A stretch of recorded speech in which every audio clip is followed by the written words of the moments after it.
Hey guys! So today I am going to be showing you everything that is in my gym bag. I made a video like this a really long time ago when I first started lifting, and I don't even think I have it. I think it's hidden on my channel now because I'm a totally different person now and I have totally different equipment. So I just wanted to do an update because I needed to bring my gym bag inside from my car to clean it out. And I figured, why not show you what all is in it? Who knows what we'll find. So let's get started. So this is my gym bag. It's actually, I guess, it's a carry-on bag for you can take it on an airplane. And I got it because I was going on a trip and I needed one. But I like that it has this handle, and I like that it is squishy. So I use it as my gym bag now. But I did originally get it to be a carry-on. So let's see what's in it. Okay, the all-important, this is why I brought it inside, because I know I have a bunch of crap in here that I need to wash. Who knows how many pairs of socks we're going to find. But if you live in Georgia or anywhere in the South and your gym also happens to be a warehouse, you need a towel. So, and this is really, really gross, so I need to wash it. Okay. I have a lot of different knee sleeves, and they're mostly just acquired over time, and I think you don't absolutely have to have as many pairs of knee sleeves that I do, but if over time, you kind of acquire different things, then you can use them for different purposes. So these are the very first pair of knee sleeves that I got. They're just Titans, and they're really gross and smelly.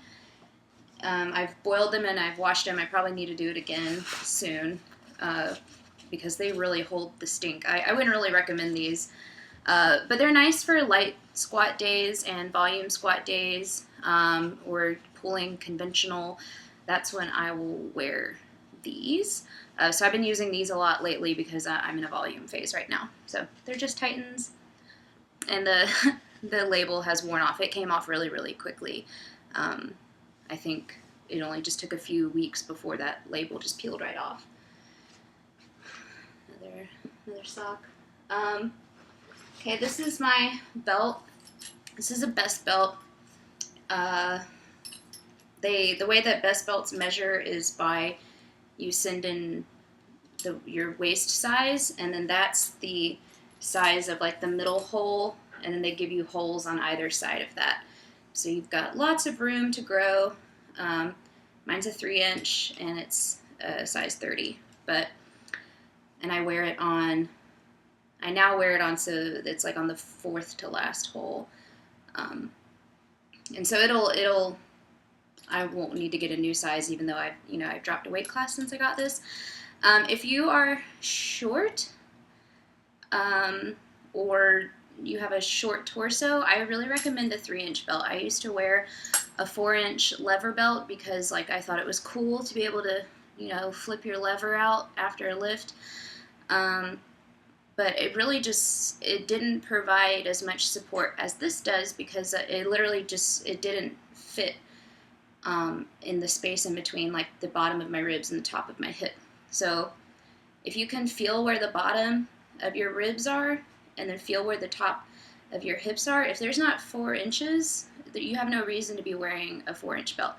They probably do make 3-inch lever belts, so you can still wear a lever belt and feel cool, but I mean, if you're 5 feet tall, I mean, it just depends on your torso size. So definitely, I recommend a 3-inch belt if you're short like me.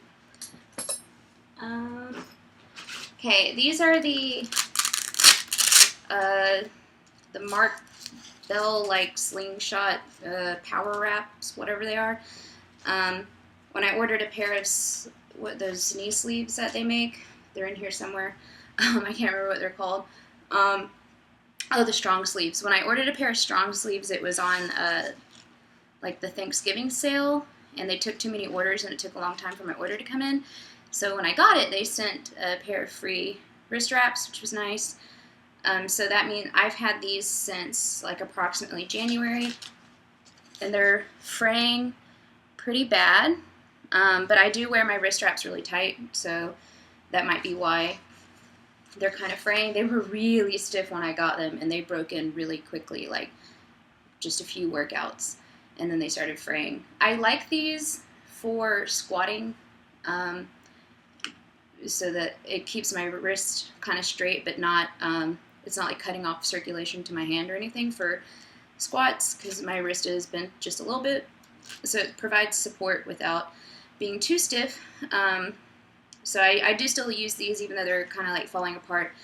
I wouldn't necessarily like recommend them if you are like just starting and you want to get one pair of wrist straps to see if you even want to use them and you want them to last a while. These are falling apart, and they're only like 6 months old. So the wrist straps that I'm wearing now for benching are the Inzer True Black Wrap. So I bought these at IPF Raw Worlds when I was there in June for Dale. He competed, and we were just looking at all the different booths, and he saw that these were out. And these are actually kind of like an old school thing, the True Black Wrap. Like, he wore these like years and years ago. He's been competing about 20 years, and he hadn't seen these in a really, really long time, and he was so like surprised to see them there. And, you know, like I was saying, my power wraps, these ones are falling apart, and so I did want new wrist wraps, and so he told me to try these. And so I got them because the representative that was there selling them, it wasn't actually Inzer, it was like one of their partners called House of Pain. He said they weren't even online yet, so I went ahead and bought them, and I really, really like them. They're pretty stiff, even though they've started to break in. They are on the website now, because I know that since Raw Worlds, Dale has gotten a pair. But they don't say like True Black Wrap on them. I think they might just say Black Wrap. It says something different, but yeah. These are really, really nice, and I wish I could remember how much they were. They had them on sale because it was, you know, buying them in person, and it was at the little booth there at Worlds, and so I think it was only like $36, so it would be more on the website, and you'd have to pay shipping. I highly recommend anytime you go to like Nationals or Raw Worlds that you just kind of stock up on gear there, because you won't pay shipping, and they'll usually have some sort of like discount sometimes, like maybe just a couple bucks. So these are awesome. Highly recommend these. Okay, I got a pair of straps that I do for like accessory deadlifts, like block pulls, or if I'm doing a billion reps like Eric makes me do sometimes. They're just GAT. Really any wrap would work. I recommend straps. They're good for accessory lifts. These are my squat shoes. They're the Nike Romeo, or however you say that, Romeo. I really like these. I've been through a few different pairs of squat shoes. I used to squat in running shoes, then I used to squat in Keds, like literal like Keds that I got at Target, and then I squatted in Converses, and then I squatted in the Adidas Powerlift 2.0, and then the some other shoe. I really, really didn't like it. I can't even remember what it is, but it was one of the other like popular ones, and it was just too big for me. And then I saw my friend wearing these. I've seen them on like Instagram all the time, but I saw my friend wearing them in real life, and she let me borrow them that day because hers were like bright orange, and she had put cool shoelaces on them, and I was like, whoa. And so she just let me use them, and I was hooked. I think it's just like the size of my foot to how high the heel is really, really works for me. And so I would recommend them. I mean, obviously they're an investment. They're like, I had them a little bit on sale, but even with shipping, I think it was like $130. I can't remember. But so yeah, your squat shoes wind up being quite an investment. But you really do kind of have to try a few different pairs. So I would really just recommend, if you have some friends that already have squat shoes, just ask to borrow them and try them out before settling on a pair, because like I said, this is my third pair of heeled shoes that I've been through. So I've spent like $350, $400 on squat shoes to finally get the one that I like. So, but I really like these. Deadlift shoes, just flat wrestling shoes because that's the cool thing to do now. I really like them. I like the high ankle. It just makes me feel more stable since I pull sumo. These are the SBD knee sleeves. They're size small, which is like my actual size that I should wear. I used to, when I was like 20 pounds heavier, I would wear an extra small and I would use like trash bags to get them up, which is technically cheating. So once I started competing like at the Arnold and more like at the national level, I was like, I can't exactly be like cheating in front of IPF judges. So I did that at like a couple local meets and then I stopped doing that. And I got a different size. These were actually gifted to me. So thank you, you know who you are. And I really like these. I love the SBD. They are hard to get on even when they are the right size. You have to kind of like, you fold them up and then you kind of have to roll them on and then roll them off. That's the only way to do it. Unless you get them in a size that is like too big. It's just because of the taper down to the calf that makes them really hard to get on. So I wear these on meet day and on sport form day so that they don't stretch out. What I wear on heavy days that aren't like competition days, I wear the strong sleeve, and they're exactly the same knee sleeve. This one's cheaper. Yeah, I buy like $5. Like, so I mean, I would recommend these. They're not IPF approved, so if you know that you have a pretty good shot of going to Worlds one day, I maybe wouldn't get the strong sleeve. I think that they have made a design change now and they're IPF approved, but I can't be 100% sure. I would recommend the SBD sleeves, just to be safe if you're going to the IPF level. Local level, the strong sleeve, it's literally the same sleeve. I like them a lot. The only other thing I have in my bag, I have a bunch of other crap in there, but like, I'm gonna run out of time and probably nobody's watching this anyway. I have my singlet in here.